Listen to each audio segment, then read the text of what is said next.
sociólogo, muy buenos días. Omar Jaén le saluda. Estoy en compañía de Noris Arroyave. Muchísimas gracias por estar aquí y compartir este momento en Un Café con JJ. ¿Cómo ha estado? Sí, gracias por la invitación que se me hace. Sociólogo, a ver, usted lo sabe toda nuestra región. Estamos atravesando durísimos momentos en Ecuador. Muy complicados. Jamás en nuestra historia habíamos tenido una situación de inseguridad o niveles de inseguridad como la que estamos viendo. Este 2022 va a ser por largo el año más violento, con la mayor cantidad de muertes violentas en la historia, desde que tenemos registro. Vamos a superar tranquilamente las 4.000 muertes violentas.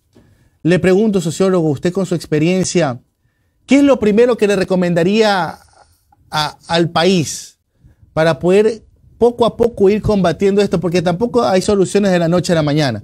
Pero ¿qué se puede empezar a hacer ya para ir frenando la ola de inseguridad? Bueno, lo primero, como suele suceder con cualquier enfermedad, es reconocer que se tiene un problema. Que se tiene un problema que puede complicarse mucho más de lo que hoy está. Ya, digamos, algunas manifestaciones, algunas cosas, y eso sucedió también en nuestro país, y algunas personas que consideraban que no, que eso era temporal, que no era tan problemático, que se estaban matando entre los delincuentes y que eso era un problema de delincuentes y que no era un problema de la sociedad. Pero la verdad es que en el caso colombiano pasamos por eso durante los años 80, creímos esos cuentos y las cifras de violencia se incrementaron hasta llegar a tener una tasa de 80 homicidios por cada 100.000 habitantes, cerca de 30.000 personas asesinadas al año en Colombia. Y eso, desde luego, se debió a que no se tomaron las medidas, digamos, pertinentes en su momento. Yo creo que lo primero es reconocer que se tiene un problema. Lo segundo es cómo se va a solucionar. O sea, porque hay que reconocer el problema, hay que diagnosticarlo, hay que saber cuál es el problema, y el otro tema es cómo se va a solucionar. Y este no es un problema solamente del gobierno ecuatoriano, este es un problema del Estado en su conjunto y de la sociedad ecuatoriana. Cuando hablo del Estado, estoy hablando desde luego de la responsabilidad que tiene el presidente, el Poder Ejecutivo, pero también de la responsabilidad que tiene el Poder Judicial, la rama judicial, y también desde luego el Congreso como legislativo. Entonces, en ese sentido, digamos, perfecto, es un problema que debe involucrar absolutamente a todo el mundo. Sociólogo, mire, a ver, es algo que suena lógico, ¿no? La respuesta del Estado, que tiene que ser en su conjunto, función ejecutiva, función legislativa, función judicial, municipios, prefecturas, tiene que ser un trabajo mancomunado. Pero el tema es que a la par, de manera perimetral, hay una serie de conceptos y en ciertos momentos hasta prejuicios. Por ejemplo, hay algo que en estos momentos acabamos de tener una entrevista que se está analizando. ¿Usted cree que es necesario y es justo que se deba permitir el libre porte de armas en momentos como estos como un método de defensa entre la ola delincuencial o puede resultar contraproducente? Bueno, lo primero que deben saber, digamos, las personas que están con nosotros es que he sido un defensor del desarme desde que fui por primera vez subsecretario de Seguridad, cuando fui 9 años subsecretario de Seguridad. Y la verdad es que meterle armas ya a deporte a los ciudadanos, simplemente meterle leña a la candela, porque de hecho la gran mayoría de ciudadanos no saben utilizar las armas, no saben utilizarlas y terminan con esas armas. En algunos casos los delincuentes se las quitan y con esas mismas armas terminan lesionándolos o matándolos. O los delincuentes se las roban. O en algunos casos, en las casas se cometen algunos accidentes y es que los niños sí saben utilizar esas armas.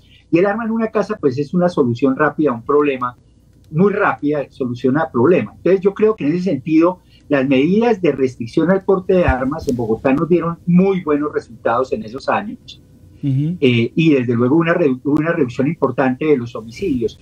Y hay que propugnar para que sea el Estado legítimamente constituido el único que tenga armas, porque de hecho los ciudadanos, como digo, la gran mayoría, diría que el 99%, 9.99%, 99.9% no saben utilizar este tipo de elementos y terminan básicamente lesionando a otras personas o solucionando problemas de convivencia a punta de balazos. Ok, don Hugo, ¿qué nos puede compartir ya desde la ciudad desde lo local, desde el municipio? ¿Qué tipo de acción se debe tomar? Por ejemplo, en una ciudad como Guayaquil, en una ciudad como Quito, ¿qué se tiene que hacer desde el municipio, desde el Consejo Municipal, para poder ir cambiando la cultura de violencia? Porque eso también es muy importante, ir cambiando esa cultura de la violencia. ¿Qué es lo que tiene que hacer un municipio? Porque saben que también hay un gran problema, don Hugo. Mire, hay gente que dice que eso es muy romántico, que esto de que, por ejemplo, que hay que fomentar el deporte, que hay que fomentar el arte, es muy romántico, que lo que se necesita es mano dura. ¿Qué se necesita hacer desde la ciudad para cambiar la cultura de violencia? Hombre, los alcaldes juegan un papel muy importante, son los mandatarios del Estado más cercanos a los ciudadanos. El presidente podría visitar absolutamente todos los municipios de Ecuador, pero se le iría el año completo y no gobernaría visitando municipio por municipio. Y son los alcaldes quienes están más cerca a las necesidades. Eso es lo primero. Lo segundo, desde luego los alcaldes en Ecuador no tienen responsabilidad en materia de seguridad. La ley establece que pueden colaborar con las autoridades y algunos municipios lo están haciendo.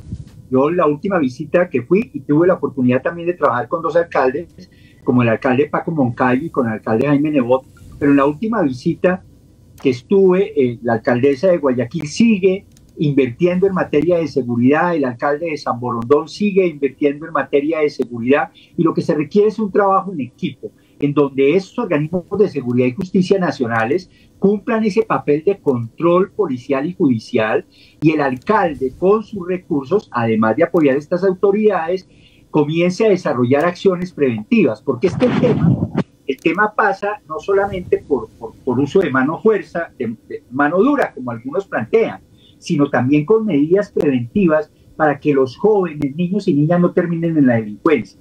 Ustedes llevan un proceso en donde cada vez más se van a dar cuenta la utilización de los niños, niñas y adolescentes por parte de estos delincuentes.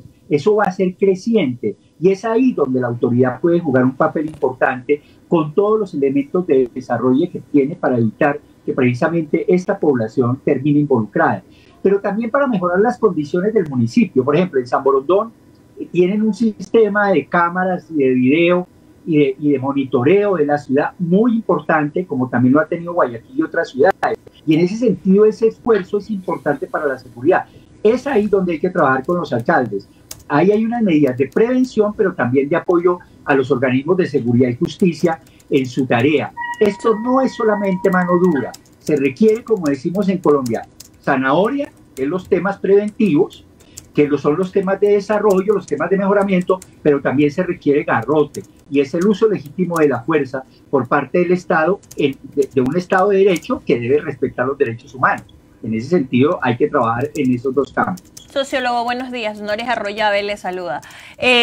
Lo escuchaba y lo que comentaba de la participación de los municipios, de las alcaldías dentro de metas, y probablemente eso no era lo que necesitaba en ese momento el Estado o el gobierno para fortalecer lo que está pasando aquí, ¿no? Y lo mismo se ha repetido en algunos otros municipios que dicen, sí, pero yo estoy comprando, yo he dado más camionetas, yo he dado más cosas, ¿qué más quieren que dé?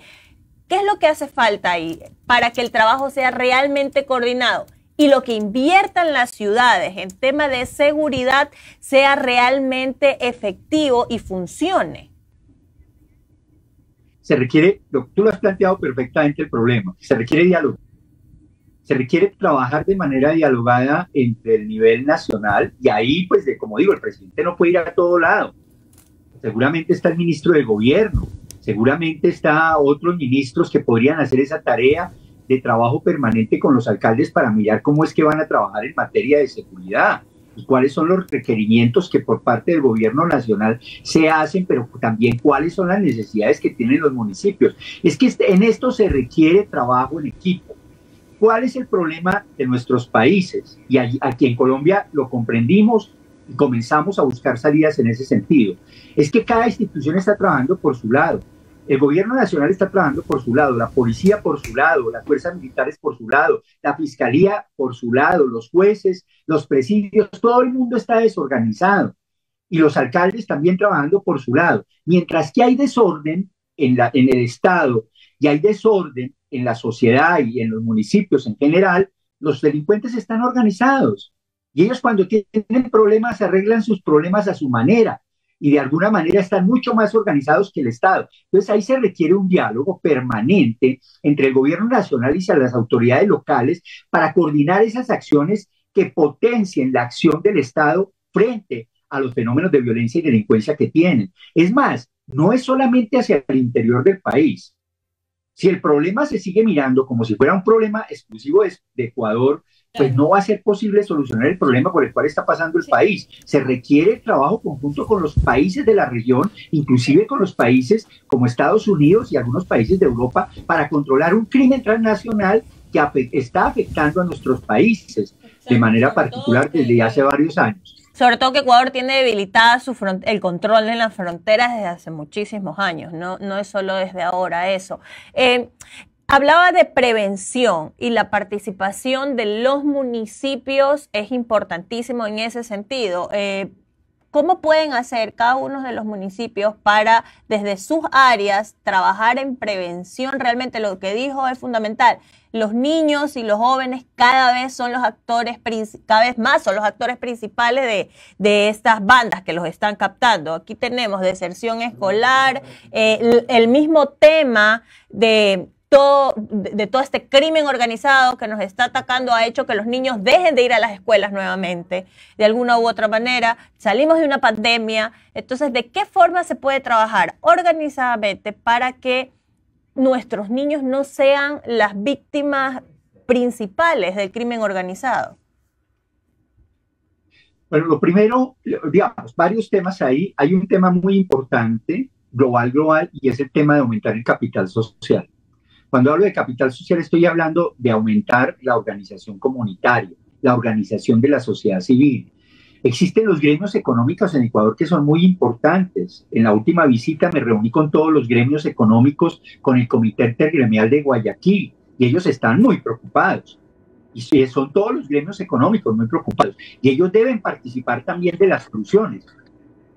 Y en ese sentido también los alcaldes tienen la posibilidad de reunirse con estos gremios, con estos sectores que están en sus municipios, organizarlos y trabajarlos con ellos. Pero no solamente eso, debe trabajar con las comunidades, organizarlos para el desarrollo, no solamente para la seguridad, sino para que se atiendan todos los niveles de desarrollo, porque la seguridad es otro campo importante del desarrollo.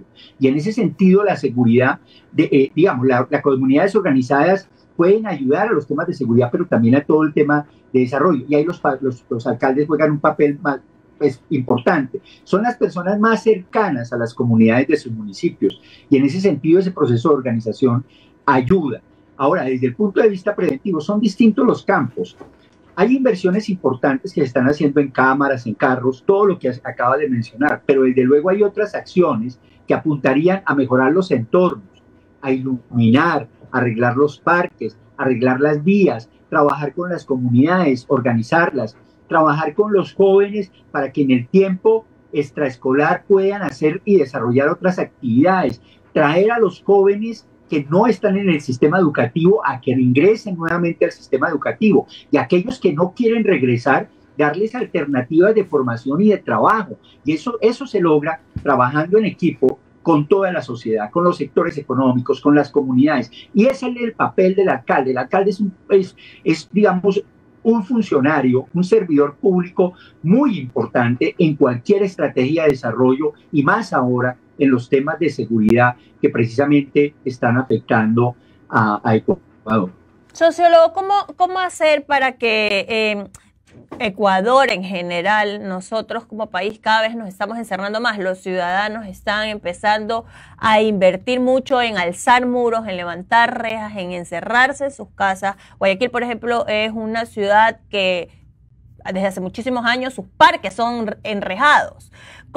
Y cada vez más la gente, por el nivel de inseguridad, apoya ese sentido, pide rejas. ¿Cómo hacer para sacar de alguna u otra forma estas rejas como algo simbólico y empezar a apropiarnos de estos espacios que ahora son dueños los microtraficantes, por ejemplo?